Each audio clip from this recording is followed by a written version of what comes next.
even better, where are crude oil benchmarks heading to? So let me bring to the show Youssef Alshimari, CEO of CMarkets. Good morning, Youssef, and thank you so much for joining us.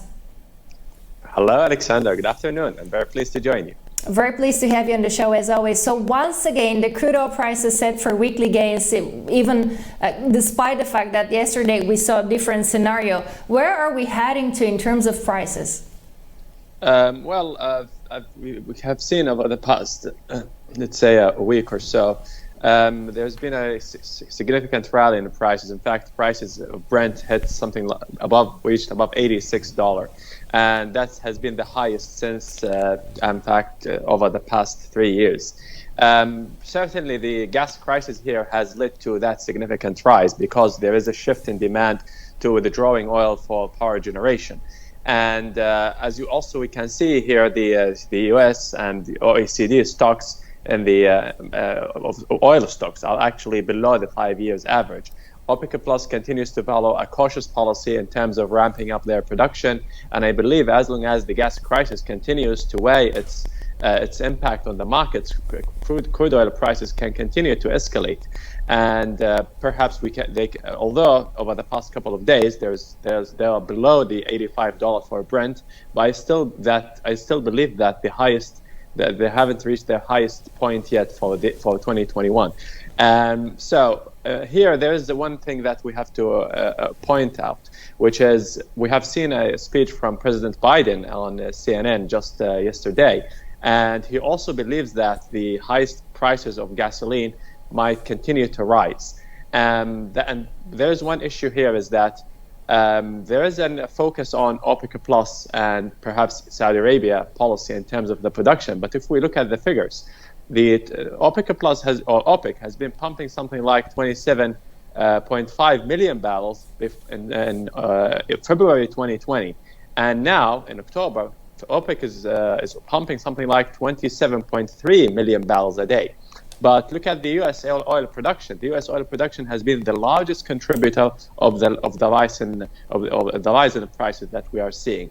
And as long as the U.S. oil production continues to be within the 11 million barrels, and it was 13 million barrels before the pandemic, I believe the prices could continue to rise. So here, my point is that only shale oil, if it rises, then we can see a limit on the price rise.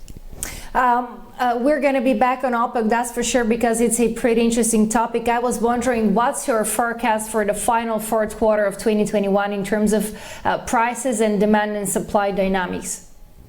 We see two scenarios. The scenario one, where the gas prices will continue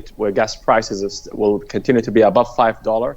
Then we see prices heading up towards the 85 to $90 a barrel. That is, let's say, the medium forecast. If we see kind of an improvement in the situation in the gas markets, then we can see a price between $85 to $80. So this is, let's say, the two scenarios we have. Let's say the most bullish scenario is that prices can be between $90 and $95. That if we go towards an extreme low temperature winter, and there is a high increased demand for oil towards power generation. So let's say this is the maximum or the highest case that we're putting in our forecast for 2021. So if your bull case was about to happen, do you think that the OPEC will be willing to increase output, hence supply? I don't think so, because they will continue to see this problem happening from the gas markets, and they will say you have to treat the problem in the gas markets and not to shift it on oil, because they're thinking that oil supply is being ramped up on a gradual and feasible basis, and this has been agreed by all members. So I don't think they would want to have anything that can affect the agreements with all members that will last until the end of 2022. So they will focus the shift or the problem on the gas markets, which requires major investments in the next 5 to 10 years.